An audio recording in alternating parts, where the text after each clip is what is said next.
നിങ്ങൾക്ക് ഞാൻ കൃത്യമായ QR ID ഞാൻ തന്നില്ല. ആ കേസിൽ നിങ്ങൾ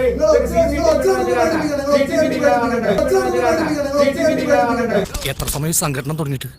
കുറച്ചു നേരമായി. ഓ, ഞാൻ കുറച്ച് ലേറ്റ് ആയി പോയി. ഈ വ്യാജ സ്ക്രീൻഷോട്ട് ഇട്ട പയ്യനെതിരാണ് കേസെടുത്തത്. അങ്ങനെ കേസെടുത്തിട്ടാണ് തെളിഞ്ഞത്.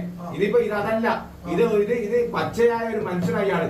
ഇയാൾ CPM ഏരിയ സെക്രട്ടറിയാണ്, ഉത്തരവാദിത്തപ്പെട്ട പാർട്ടി നേതാവാണ്. ഏതായാലും ചങ്ക് പുളപ്പ സാധനം തന്നെ. നിനക്ക് മുതലേ വന്ന് കിട്ടി. അയാൾ ഇന്നും കോടതിയിൽ കൊടുത്തിട്ടും ഈ ഇവിടുത്തെ നിയമം മുഴുവൻ വെല്ലുവിളിച്ചിട്ട് ഇപ്പോഴാണ് കിടക്കുക. എന്തന്വേഷിക്കുക? തന്റെ ഈ പോലീസ് പറഞ്ഞ പേടിക്കണമെങ്കിലേ തകച്ചം വേറെ ജനിക്കണം. നിങ്ങൾക്ക് ഞാൻ കൃത്യമായ QR ID ഞാൻ തന്നില്ല. QR ID നിമിഷം കിട്ടും. നിങ്ങളെ ഫോണിൽ കിട്ടുമല്ലോ, നിങ്ങളെ ഫോണിൽ കിട്ടില്ല, നിങ്ങളെ ഫോണിൽ കിട്ടില്ല. അങ്ങനെ ഒന്നും പോയി താനൊന്നും അന്വേഷിച്ച ഒരു തെളിവും കിട്ടില്ല. നിന്റെ ഈ ധിക്കാരമുണ്ടല്ലോ, നിയമപരമായ അധികാരം വെച്ചുള്ള ഈ തിളപ്പ്, ഇതിന് ശങ്കർ മറുപടി പറയുന്നത് ഈ യൂണിഫോമിന്റെ ബലം വെച്ചായിരിക്കില്ല.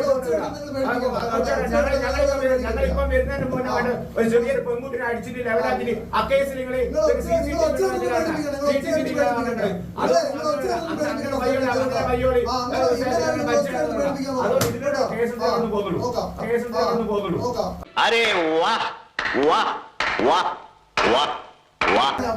അതായത് ഈ ഷിപ്പ് എന്ന് പറയുന്ന ആൾക്കാര് നിങ്ങൾ FIR ഇടണം ആദ്യം. നിങ്ങൾ FIR ഇടണം ആദ്യം.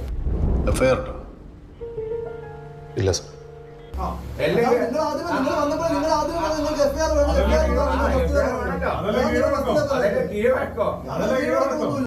നിങ്ങൾ സംഭവം നടന്ന സ്ഥലത്ത് പോയി അന്വേഷിച്ചോ? ഇല്ല.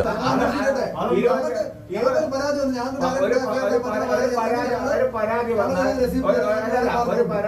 24 മണിക്കൂറിനുള്ളിൽ നിങ്ങൾ ഒന്നിൽ FIR ഇടണം. അല്ലെങ്കിൽ ആ FIR ഇടാൻ പറ്റാത്ത സാഹചര്യം 24 മണിക്കൂറിനുള്ളിൽ നിങ്ങൾ ഇമെയിൽ വഴി പരാതി നിങ്ങൾ ഇപ്പോഴാണ് സ്റ്റേഷനിൽ വന്നത്. നിങ്ങൾ ഇപ്പോഴാണ് സ്റ്റേഷനിൽ വന്നത്. അതല്ല, നിങ്ങൾ ഇപ്പോഴാണ് സ്റ്റേഷനിൽ വന്നത്. നിങ്ങൾ ഇപ്പോഴാണ് സ്റ്റേഷനിൽ വന്നത്.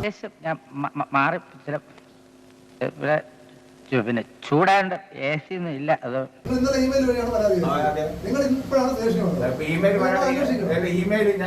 പരിശോധിക്കണല്ല ചുമതലയാണോ? ഇമെയിൽ അവിടെ വരാൻ സംബന്ധിച്ച് ഇമെയിൽ അവിടെ വരാൻ സംബന്ധിച്ച് ഈശ്വര, ഇനി എന്ത് ചെയ്യും? ആലോചിച്ചിട്ട് എത്തും പിടിയും കിട്ടത്തില്ല.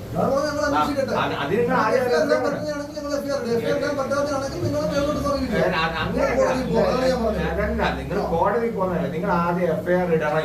ഈ വിഷയത്തിൽ 24 മണിക്കൂറിൽ FIR ഇടണം. ഒരു കേസ് വന്നാൽ 24 മണിക്കൂർ FIR ഇടണം.